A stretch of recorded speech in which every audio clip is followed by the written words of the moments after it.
अरे सर मेरा गणित नहीं है, ये सीबीएसई का गणित है। और जरा हटिए जरा प्लीज, जाने दीजिए।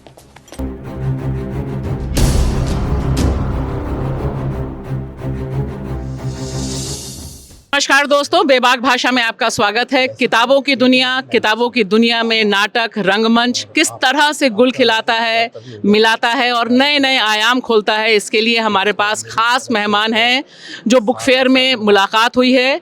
अब मैं अरविंद गौड़ जी को देती हूँ, जिनके नाटक तमाम जगहों पे धूम मचाते हैं, और अब वह बताएंगे रंगमंच की इस दुनिया और इस दुनिया से जुड़े एक बहुत ख़ास किरदार से भी मुलाकात कराएंगे, और बातचीत अब आपके हवाले। शुक्रिया। मेरा सौभाग्य है कि यहाँ मेरे पुराने मित्र रविंद्र त्रिपाठी जी हैं और श्रीकांत जी भी यहाँ पर मौजूद हैं। श्रीकांत जी मंडी हाउस में लगभग 88-79 में आए थे और तब से लगातार 89 से लगातार ये रंगमंच की दुनिया में जुड़े रहे और श्री राम सेंटर के रंगमंडल प्रमुख भी रहे और इनके हमने जो है दर्जनों नाटक देखे और आज ये सिनेमा की दुनिया का महत्वपूर्ण हस्ताक्षर हैं और ये हमारे मित्र भी हैं। सबसे बड़ी बात है कि कुछ भी हो, ये सिनेमा करें, कहीं भी रहें, दुनिया किसी कोने में रहें, वापस यहाँ पर आ जाते हैं। तो रविंद्र जी के साथ साथ, रविंद्र जी के आज व्यंग की किताब आई है, उनके साथ साथ हमारे पास श्रीकांत जी है। तो श्रीकांत जी से रंग यात्रा के बारे में, आप मंडी हाउस की रंग यात्रा के बताएंगे। मैं मतलब आपने हमारे नाटक देखे हैं, लेकिन आप अपने जी अरविंद जी ने कहा कि इन्होंने मेरे नाटक देखे, जबकि मैंने जब शुरुआत की थी तो उस टाइम पर मैं अरविंद जी के नाटक देखा करता था और इतने प्यारे नाटक हुआ करते थे और वो मुझे अभी भी याद है। रंगमंच का उस टाइम पर एक तरह से गोल्डन पीरियड भी कहा जा सकता है और बहुत अच्छे अच्छे ग्रुप्स थे। तो उनके बीच में अरविंद जी, इतने बड़े बड़े ग्रुप्स जो हुआ करते थे नामी गिरामी, उसमें एक अपना अस्मिता भी था। तो मैं जब जाता था नाटक देखता था तो मैं करता भी था उस टाइम। तो आप ही के नाटक देख देख के हम तक आए हैं और सच में तो अभी आप बॉलीवुड तक पहुंचे हैं, तो अभी रंगमंच कितना याद आता है? और नहीं, रंगमंच तो मैं भूला ही नहीं कभी। याद वो चीज़ आती है ना जो भूली जाती है, जो भूल जाए। तो रंगमंच तो मैं कभी भूल ही नहीं सकता। रंगमंच के साथ तो मेरा रिश्ता जितना रहा उतना शायद सिनेमा के साथ भी नहीं रहा, लेकिन सिनेमा एक अलग विधा है और रंगमंच अलग विधा है। मैं रंगमंच को ये मानूंगा कि जैसे एक क्लासिकल संगीत होता है और एक होता है वेस्टर्न, तो जो हमारे जो सिनेमा है वो थोड़ा वेस्टर्न टाइप का है, उस टाइप का, और जो रंगमंच जो है क्लासिकल है। तो ये पूरा साहित्य है एक तरह से। तो रंगमंच साहित्य है, उससे जुड़ा रहना मेरी पहली पसंद थी, जो मैं रंगमंच में ही मैं आया था। बाद में सिनेमा में तो बाद में मैं गया। तो रंगमंच तो मैं कभी, आप भूलना तो शब्द ही नहीं है, वो तो भूल ही नहीं सकता। बस ये है कि समय नहीं मिल पाता, तो मैं कर नहीं पा रहा हूँ और मैं चाह रहा हूँ कि मैं थोड़ा सा टाइम निकाल के रंगमंच में फिर से दोबारा से मैं उसको करूँ, क्योंकि संतुष्टि वहीं है। संतुष्टि रंगमंच में है। क्योंकि जब मैं एक फिल्म करता हूँ तो 1 साल बाद या 6 महीने बाद आती है, तो उसका जो मज़ा आता है ना वो नहीं रहता। वो दर्शक का जो प्रतिक्रिया है जी, वो मुझे कई दिनों के बाद या कई महीनों के बाद जब देखने को मिलती, तो उसमें उतना मज़ा नहीं आता जितना आप थिएटर में आप जब कर रहे हैं और तुरंत ही वो जो एक तारतम्य बैठता है, वो जो तारतम्य है जो दर्शक और एक एक्टर का, वो जो उसकी फीलिंग सिर्फ फीलिंग्स हैं, वो शब्दों में मैं कह सकता। वो एक एक्टर ही जानता है। अरविंद जी, आप बताएं कि आप नाटक की अभी हम काफ़ी चर्चा कर चुके हैं। कौन सा ऐसा नाटक या किरदार जो आपको बहुत ख़ास लगा और जिसके अभी चर्चा दर्शकों तक भी पहुँचे बेबाक भाषा के, थोड़ा सा वो बताइए। अभी हम जो कैमरूर की मछलियों की बात कर रहे थे, जो श्रीकांत भाई ने किया था, और उसमें इन्होंने एक बुजुर्ग की भूमिका अदा की थी।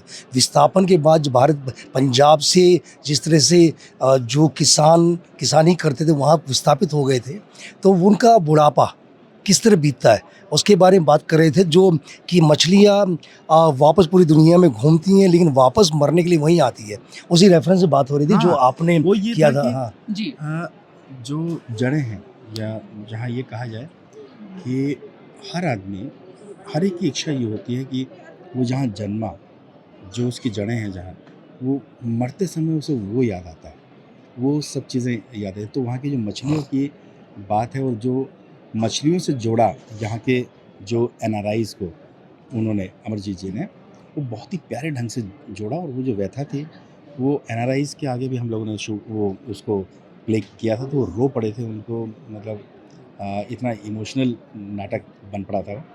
तो उसमें क्या है कि वो व्यथा ये है कि आप अपनी जड़ों को छोड़ के चले तो आते हैं कहीं पर, लेकिन पैसा कमाने के साथ साथ बहुत सारी चीज़ छोड़ आते हैं आप। जितना कुछ कमाया नहीं उससे ज़्यादा आप छोड़ के आ चुके हैं। तो वो क्या है, वो अर्थ नहीं है, वो कुछ वो फीलिंग्स हैं, वो आपकी यादें हैं, जो मुझे लगता है कि पैसे से बहुत बड़ी हैं, जो पैसे से नहीं खरीदी जा सकती। करोड़ों कमाने के बाद भी वो चीज़ नहीं कमा पा रहे हैं, जो वहाँ की यादें, वो सब चीज़ें, वो फीलिंग्स, वहाँ का बचपन। तो लास्ट में वो चाहता है, जब इंसान सब कुछ कर चुका होता है, वो कहता है यार मुझे वहीं जाना है अपने ही। तो वो जो जड़ें हैं उसके ऊपर जो ये नाटक था बड़ा प्यारा था, और मैं कहूँगा कि ऐसे नाटक होने चाहिए। और आप जो भी नए राइटर्स हैं तो उनसे कहिए कि कुछ इस टाइप के नाटकों को ज़्यादा अहमियत दें। जी। अभी जो फिल्में आपने की हैं उसमें कौन सा किरदार जो आपको बहुत एंजॉय किया हो और जिसमें आपको रंगमंच भी शिद्दत से याद आया हो, कोई ऐसा किरदार आपका? देखिए, किरदार तो ये है कि वो एक तरह से जैसे घर में 4 बच्चे हैं तो चारों प्यारे होते हैं। उनमें से एक ये नहीं कह सकते कि ये अच्छा नहीं है, ये बुरा अच्छा है। तो किरदार तो सारे अच्छे होते हैं। जब अगर वो आपने किरदारों में भेद किया तो आप किरदार कर ही नहीं पाएंगे। हर किरदार से जब तक प्यार नहीं होगा तब तक आप कर ही नहीं पाएंगे। तो मेरा तो हर किरदार से प्यार रहा। लेकिन हाँ, उसके अंदर ये चीज़ होती है कि कुछ बहुत ही दिल के करीब आ जाते हैं। जैसे छोटा बच्चा बड़ा प्यारा होता है, बड़ा भी प्यारा होता है, लेकिन थोड़ा-सा छोटे को ज़्यादा प्यार मिलता है। तो उस टाइप के कुछ किरदार सिनेमा में जो थे उसमें एक तो अभी मैंने किया था एक दम लगा के हिस्सा, और आँखों देखी। आँखों अच्छा। देखी का एक किरदार था मास्टर जी, जो मैथ टीचर है। वो एक बहुत ही प्यारी आँखों देखी में। हाँ, आँखों जी। देखी में, और दम लगा के हिस्सा में शाका बाबू। तो ये 2 किरदार जो शुरू में उन्होंने मुझे मतलब इतना वो मेरे इतने दिल के करीब है।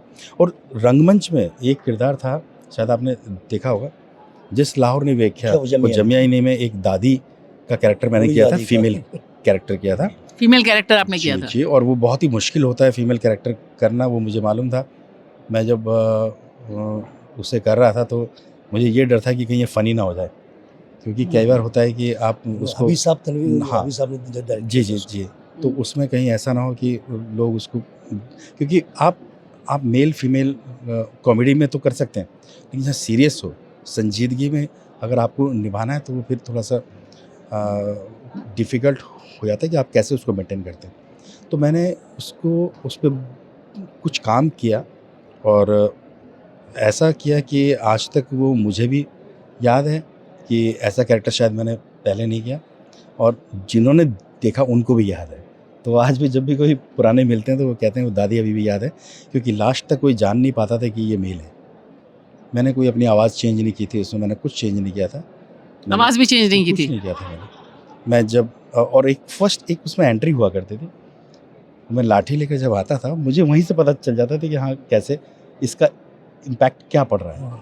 तो वो जो आवाज़ थी वो वैसी हुआ करती थी कि एक वो लोग देखते हैं कि डर जाते हैं देख के बच्चे, उसमें एक सीन है, और वो कहते हैं कि अंदर कोई है। ये खाली हवेली समझ के उनको अलॉट की गई थी, लेकिन उस हवेली में एक बुढ़िया रहा करती थी, वो उनका किसी को पता नहीं था कि वहाँ पर है। वो जब आती है तो उसके जो आने का था ना, वो टक टक टक वो अपनी लाठी टेकते हुए आती है, और अचानक झाँक के तो वो देखती है, तो वो पूछते हैं कि आप कौन?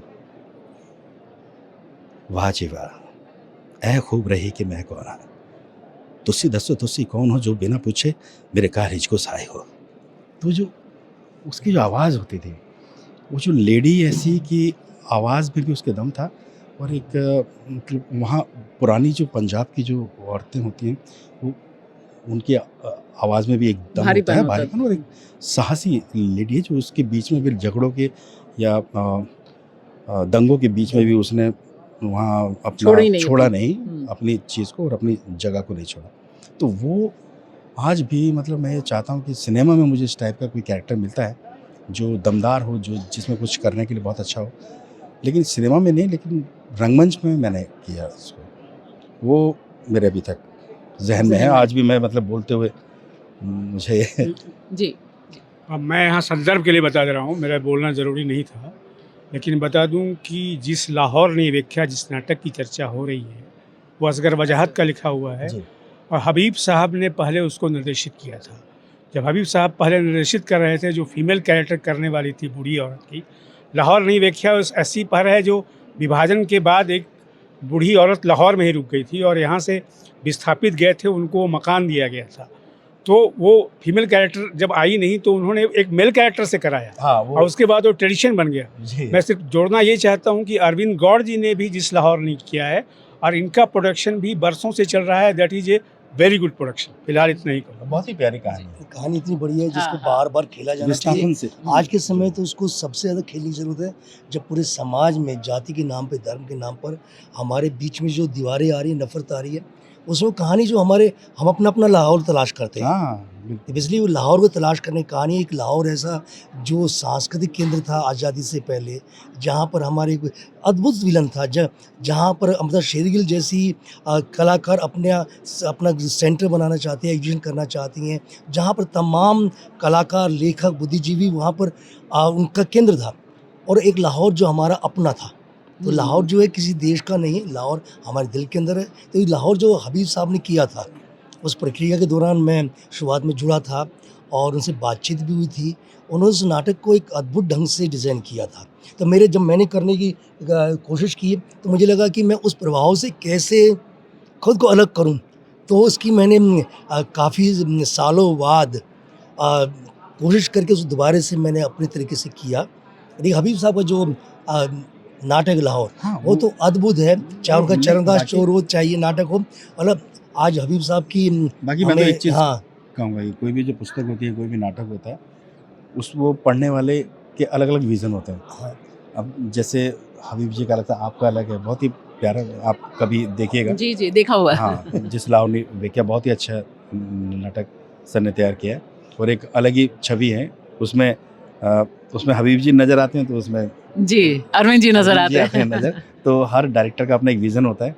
तो स्क्रिप्ट चाहे कोई भी हो, डायरेक्टर अपने विज़न से उसको अलग कर देता है। तो ये तो जी खासियत है। नहीं, हमने हबीब साहब के साथ इतना हमारा जुड़ाव रहा, हम्म, उनके साथ व्यक्तिगत से लेकर सामाजिक हर स्तर पर। और उन्होंने जो नाटक किए हैं, हम्म, निसंदेह उनकी तो कहीं भी दूसरा जो सानी नहीं है। वो नहीं और उनका जो, और आपने तो डायरेक्टली सीधे उनके साथ काम किया, तो ये बहुत अपने आप में आपके अद्भुत अनुभव रहे होंगे। अरे तो कुछ उनके बारे में बोलोगे तो अच्छा रहेगा। हम्म, उनके बारे में बताओगे तो मतलब नई जी। पीढ़ी को पता लगना चाहिए। हाँ। हमारे पास तो बहुत खजाना उनका, लेकिन अभिनेता का खजाना जो है। जी अरे हबीब जी के साथ एक आगरा बाजार में भी मैंने किया था, मैं जुड़ा था। लेकिन उसमें क्या था ना कि उस टाइम पे आगरा बाजार के टाइम पे हम लोग जुड़े थे। तो आगरा बाजार में उन्होंने इतने लोग उससे जुड़े हुए थे कि उन्होंने जब पहले तो कुछ लोगों को बुलाया और जब उसमें से आने शुरू हुए तो सभी आ गए, हम सब पहुंच गए वहाँ। तो उन्होंने कहा, किस किस को क्या रोल दूं? कहते थे कौन क्या करेगा, अब क्या करें, खुद ही देख लो यार। तो फिर हमने वहाँ एक ही कैरेक्टर को करने वाले क्या ही लोग थे। तब मैंने वहाँ पे मेकअप पकड़ा था। मैंने ठीक है, मैं कैरेक्टर नहीं, अब मैं मेकअप करूँगा। में तो हाँ, फिर मैंने ऐसे कर करके हम सब लोगों ने काम किया। तो बाकी उनका जो ये था जिस लाहौर ने व्याख्या, वो श्री राम सेंटर में मैं उनके साथ नहीं कर पाया। वैसे बाहर किया हमने वो, लेकिन वहाँ इसलिए नहीं कर पाया क्योंकि उनके जाने के बाद वो फिर ये जिस लाहौर ने व्याख्या रिवाइव किया था राजेंद्र नाथ दास जी ने। साहब। लेकिन वो रिवाइव का कहूँगा, वो डायरेक्शन नहीं था उनका, क्योंकि वो हबीब तनवीर जी ही थे उसमें। तो वो हबीब तनवीर जी का जो उन्होंने असगर वजाहत जी से थोड़ा सा अलग, उनकी जो लेखनी है उससे थोड़ा सा अलग किया था उन्होंने। जी। कुछ शुरू के जो सीन्स हैं उनको अलग किया था। तो वो उनकी एक खासियत है।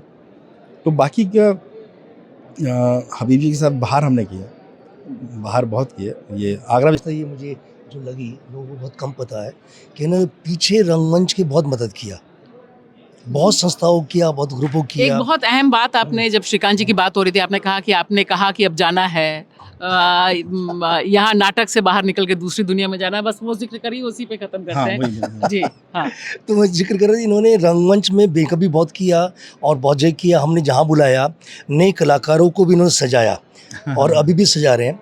इन्होंने इसमें से तो कुछ ऐसे बच्चे मिलते हैं जो जब आते हैं ना फिल्म में कहीं भी कोई कैरेक्टर के लिए, तो अचानक मैं जब कहीं दिख गया तो एक बच्चे ने कहा, अरे सर आप, मैंने हाँ अच्छा मेकअप के लिए हैं? मैंने नहीं बेटा मैंने मैं एक्टिंग। अच्छा आप एक्टर भी हैं? कितना अच्छा मैंने मेकअप कहा कर देते मैं ना। एक्टर ही हूँ तो वो शुरू की बात है। तब वो बच्चे सिर्फ मुझे कई बार रंगमंच में वो ये सोचते थे कि ये मेकअप के लिए है। जी। तो क्योंकि रंगमंच में मैंने सारे काम किया, सारे काम म्यूज़िक, मेकअप, सेट डिज़ाइनिंग, सब चीज़ें की। क्योंकि रंगमंच में आज भी मैं उसके लिए तो मैं हमेशा तैयार हूँ। उसमें तो मैं अभी भी हमेशा कहे- वो तो करते ही हैं। जो आपने बताया उसमें ये था कि चूंकि भारतीय रंगमंच की अभी विशेष तो हिंदी रंगमंच में स्थिति है कि हम अपने अभिनेता को उतना ज़्यादा आर्थिक रूप से संबल नहीं दे पाते हैं। तो ये मेरा ये था कि जब आप इतने अच्छे अभिनेता हैं श्रीकांत, तो आप अन्य माध्यमों में भी कोशिश करो और दोनों माध्यमों के बीच में ब्रिज बनाने की कोशिश करो, जैसे लॉरेंस ओलिवर ने बनाया और तमाम कलाकार बनाते हैं। तो मैं जब भी मिलता था इनसे ये जिद रहती थी कि भाई श्रीकांत अब आप जो है, मौके मिल रहे थे इनको, लेकिन जाना नहीं चाहते थे। तो मैंने कहा, कोशिश तो करो और उसका लाभ रंगमंच को होगा। रंगमंच का जब भी कोई कलाकार जाकर दूसरे माध्यम में काम करता है तो रंगमंच को फ़ायदा होता है कि उसके अभिनय को देख कर 10 लोग और कहते हैं कि देखिए थिएटर से आया है और कितना अच्छा कर रहा है। तो ये जो हमारा विस्तार है रंगमंच का, सिनेमा का और दोनों के बीच में जो पुल है, उस पुल को बनाने की मैंने श्रीकांत से लगातार जो है इनसे आग्रह करता रहा और अंततः आज वो पुल श्रीकांत ने बना लिया है। और इन्होंने जो कहा था उसी बीच में एक चीज़ हो रही थी कि श्रीकांत उस समय श्रीराम सेंटर में था श्रीराम सेंटर रेपेट्री में। तो कहते कि श्रीराम सेंटर को तुम श्रीकांत सेंटर करके जाओगे क्या? तो मैंने कहा नहीं, श्रीकांत सेंटर तो नहीं ही रहेगा, तो श्रीराम सेंटर ही। बस मैं यहाँ अब नहीं रहूँगा, फिर मैं धीरे धीरे करके तो मैंने कितने साल हो गए आपको निकले हुए? बस इसके साथ हमने वहाँ से निकले हुए मुझे कम से कम हो चुके हैं 15-17 साल हो गए। 17। लेकिन रोज आते हो श्रीराम सेंटर, रोज ही आते हो? नहीं, मैं दिल्ली में जब भी होता हूँ, मैं दिल्ली में जब भी होता हूँ, नहीं मैं नहीं आता हूँ। मेरी मसल्स मेमोरी में इतना घुस गया है कि मैं गाड़ी लेके निकलता हूँ, तो जब मुझे होश आता था मैं श्रीराम सेंटर के बाहर खड़ा होता हूँ। कलाकारों से घिरे होते अब मैं कहता हूँ जब आ गया तो चलो फिर अब सबसे मिल लेते हैं। श्रीकांत के होने का एक दूसरा लाभ भी है मंडियास को कि वहाँ जो नए कलाकार आते हैं वो जब सीधे मिलते हैं कि एक व्यक्ति जो हम बड़े पर्दे पर देख रहे हैं वो सीधे उनके साथ खड़ा है, बिल्कुल साधारण की तरह और उनसे बातचीत कर रहा है, तो उनको एक वो जो एक ग्लैमर का जो उनके दिमाग में बन जाता है वो टूट कर पता लगता है कि रंगमंच का कलाकार कहीं भी चला जाए और रंगमंच का ही होता है। जी बहुत खूब जी, बहुत बहुत शुक्रिया आप सबका समय निकालने के लिए और इतनी प्यारी आत्मीय बात साझा करने के लिए। मुझे लगता है कि ये जो रिश्ता है और हम किताबों की दुनिया में हैं, पुस्तक मेले में हैं और ये मुलाकात अनायास जिस तरह से हुई, जीवन में कुछ इस तरह के अनायास सृजन को और आगे बढ़ाते हैं, क्रिएटिविटी को और बढ़ाते हैं। आप सबका बहुत बहुत शुक्रिया। आपके बहुत बहुत शुक्रिया।